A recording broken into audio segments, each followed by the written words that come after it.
नमस्कार, मैं श्यामगिरी। आज के कार्यक्रम में आप सभी दर्शकों का स्वागत है। नीतीश नायडू बिछा रहे हैं जाल, मोदी सरकार पर संकट। एक ऐसे महत्वपूर्ण बिंदु पर हम चर्चा करने जा रहे हैं जो आज के वक्त देश के अंदर राजनीति में एक भूचाल सी भी मचा रखा है और दूसरी तरफ एक सवाल भी खड़ा कर रखा है। जिस तरह यह सरकार चल रही है और जिस तरह यह सरकार आई है, दोनों ही चीजें सवालों के घेरे में हैं। इस बीच देश के मुद्दे गायब हो जा रहे हैं और लोगों के दुख तकलीफों पर, बेरोजगारी पर चर्चा नहीं हो पा रही है। सिर्फ और सिर्फ इस देश के अंदर अब राजनीति, और राजनीति भी इतनी गंदी कि सिर्फ कुर्सी की राजनीति हो रही है, देश की राजनीति नहीं। अगर देश की राजनीति हो रही होती तो आज देश संकट में न होता। अब नीतीश नायडू का वह कैसा जाल है? चंद्रबाबू नायडू तो पर्दे के पीछे से शतरंज की चाल चल रहे हैं, लेकिन सामने फ्रंट में नीतीश कुमार हैं। इस वक्त बिहार की राजनीति में जिस तरह से नीतीश कुमार खड़े हैं और नीतीश कुमार जिस तरह से कार्य कर रहे हैं, वह आने वाले वक्त में क्या होगा वह तो कोई नहीं जानता, लेकिन सहमत का खेल इसे आप कह सकते हैं। नीतीश कुमार जिस तरह से अपने बेटे का बैनर और पोस्ट लगवाए, पहले संजय झा ने लगवाया या भाजपा ने लगवाया नहीं पता, नीतीश कुमार भड़क गए थे, और अब नीतीश का विकल्प निशांत कह दिया गया और Nitish Kumar single largest party की तरफ लगातार बढ़ रहे हैं। नीतीश कुमार से असुद्दीन ओवैसी के 5 विधायक आकर के भी मिले और मिलने के बाद उन लोगों ने कहा, बयान दिया आधिकारिक तौर पर कि नीतीश हमारे राजनीतिक गुरु हैं। और अब हालांकि मोदी ने नीतीश को बुलाया था, इस तरह की खबरें निकली और नीतीश नहीं गए और वह विपक्ष के साथ बैठक किए, असुद्दीन ओवैसी के 5 विधायकों के साथ। और बैठक करने के बाद अब यह कहा जा रहा है कि वह जल्द शामिल होने जा रहे हैं। उन 5 में 2 को मंत्री बनाया जाएगा। अब कौन सा मंत्रिमंडल मिलेगा यह वक्त बताएगा, मैं नहीं जानता, या तो जब ऐलान होगा तब पता चलेगा। लेकिन बहुजन समाज पार्टी का भी विधायक नीतीश कुमार के साथ आएगा, इस तरह की बात कही जा रही है। यानी कि 6 आएंगे तो भारतीय जनता पार्टी से 2 सीटें उनकी ज्यादा हो जाएगी, 2 कैंडिडेट ज्यादा हो जाएंगे, यानी कि single largest party Nitish Kumar बन जाएंगे। अब अगर single largest party Nitish Kumar बनते हैं तो क्या नीतीश कुमार अपनी सरकार बना पाएंगे? क्या इसकी कोशिश चल रही है? कहा तो यह जा रहा है कि नीतीश कुमार के एक्शन का इंतजार एकनाथ शिंदे और चंद्रबाबू नायडू कर रहे हैं। यानी कि अगर यह बात है तो फिर नीतीश कुमार कैबिनेट बदलने वाले हैं, फिर तो यह बात कही जा सकती है। अब दूसरी तरफ चंद्रबाबू नायडू अब मोदी सरकार से कहीं ना कहीं नाखुश है, क्योंकि चुनाव आयोग को लेकर के जिस तरह से बातें उठ रही हैं और इस देश का लोकतंत्र जैसे खतरे में माना जा रहा है कि लोकतंत्र एक तरह से समाप्त हो गया, घोषित इमरजेंसी हो गई है और हर संस्थाएं भाजपा और आरएसएस के कब्जे में आती जा रही हैं और उनके हिसाब से चलती हुई नजर आ रही है। अब ऐसे में इन सब मामलों में साउथ बहुत एक्टिव होता है और पढ़े लिखों का प्रदेश है। साउथ में लोग ज्यादातर पढ़े लिखे होते हैं। मैं ऐसा बिल्कुल नहीं कहता कि साउथ में पढ़े लिखे होते हैं और हिंदी भाषी जगहों में पढ़े लिखे नहीं होते हैं, लेकिन उस पढ़ाई लिखाई का फायदा क्या जब वह यह भी न सोच पाए कि देश में रहे, उस देश के साथ वह गद्दारी कर रहे हैं या ईमानदारी कर रहे हैं, तो फिर क्या फायदा हो इसमें। लेकिन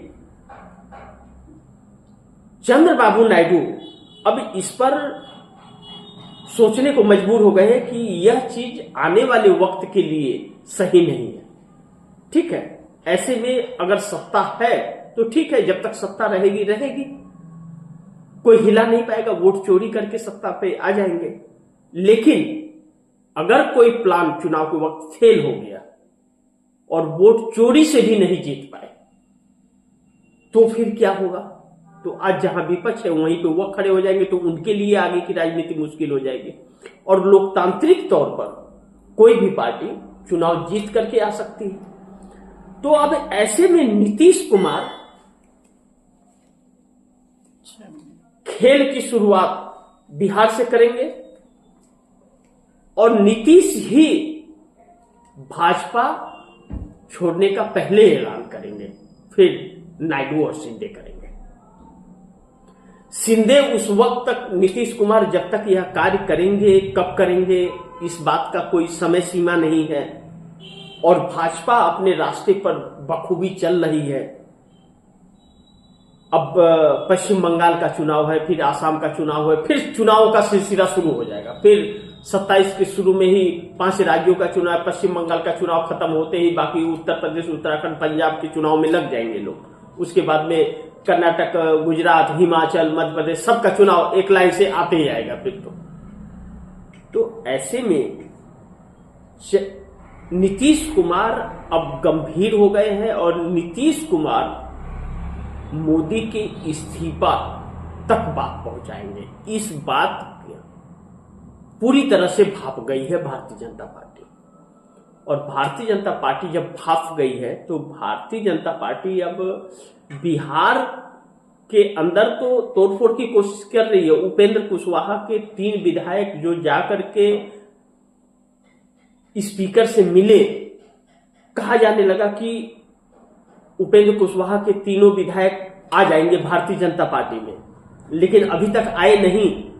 लेकिन नीतीश कुमार अब इस पर बहुत आगे निकल गए हैं और नीतीश कुमार 6 विधायकों का जुगाड़ कर लिए हैं, जिसके लिए 3 मंत्री को जल्द शपथ दिलाएंगे। जैसे ही हुआ शामिल होंगे, मंत्री पद भी उनका डिसाइड हो गया। तो यानी कि खेल अभी बहुत कुछ बिहार में भी बाकी है और वह खेल भारतीय जनता पार्टी के लिए शुभ संकेत नहीं दे रहा है।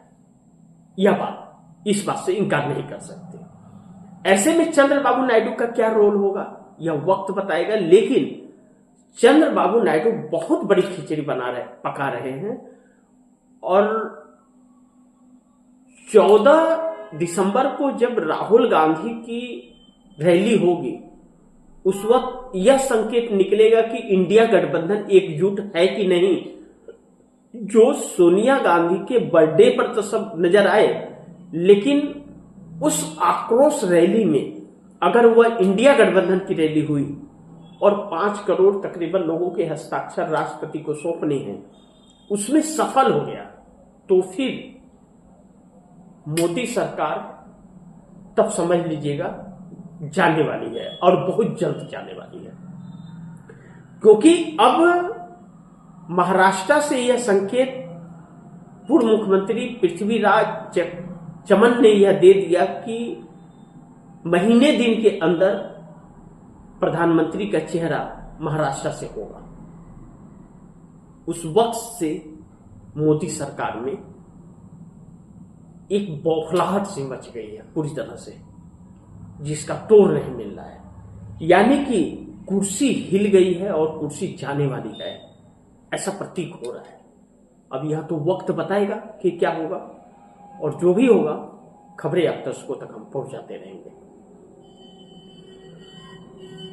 लेकिन एक तथ्य जो मोदी सरकार को बहुत परेशान करने वाला है कि जो अमित शाह और मोदी यह चाह रहे थे कि नीतीश का एग्जिट प्लान क्या है, और बिहार से ब्यूरोक्रेसी को जो बुला करके बैठक हुई और ब्यूरोक्रेसी जो नीतीश का बहुत खास है, उससे जब पूछा गया कि नीतीश कब छोड़ रहे हैं ड्यूटी, कब भाजपा को सौंपेंगे, उन्होंने कहा सवाल ही नहीं है। अमित शाह से डरा नहीं हो ब्यूरोक्रेसी का वह शख्स। कहा कि ऐसा सोचिए भी मत कि नीतीश कुमार कुर्सी छोड़ देंगे, यह तो सवाल ही नहीं होता। तो अमित शाह ने अपना प्रोग्राम बिहार का रद्द कर दिया। नीतीश की एक रैली में जाने वाले थे, नहीं गए।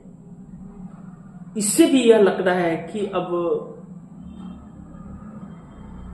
भारतीय जनता पार्टी के लिए आने वाला वक्त बहुत संकटों भरा है। हर जगह तोड़फोड़ ही करेगी तो खुद टूट जाएगी, इस बात से तो इनकार नहीं कर सकते। और नीतीश कुमार अब बड़ा झटका देंगे जो भाजपा इस बार बर्दाश्त नहीं कर पाएगी, क्योंकि मोदी सरकार की अति हो गई है, अब हर तरफ से घेरी हुई है। और नीतीश नायडू का बिछाया यह जाल अब मोदी सरकार पर संकट के तौर पर मंडराने लगा है। देखते हैं आगे क्या होता है। जो भी होगा खबरें आप दर्शकों तक पहुंचाते रहूंगा, लेकिन आप दर्शकों की क्या राय है, क्या सुझाव है, कमेंट बॉक्स में जरूर दीजिएगा। और यह गुजारिश करूंगा कि इस खबर को ज्यादा से ज्यादा शेयर कीजिए, अपने दोस्तों को भी कहिए आगे शेयर करें। आपने अगर चैनल को सब्सक्राइब नहीं किया, सब्सक्राइब कर लीजिए, अपने दोस्तों को भी कहिएगा चैनल को सब्सक्राइब करें। मिलते हैं तब अगली खबर के साथ, तब तक के लिए नमस्कार।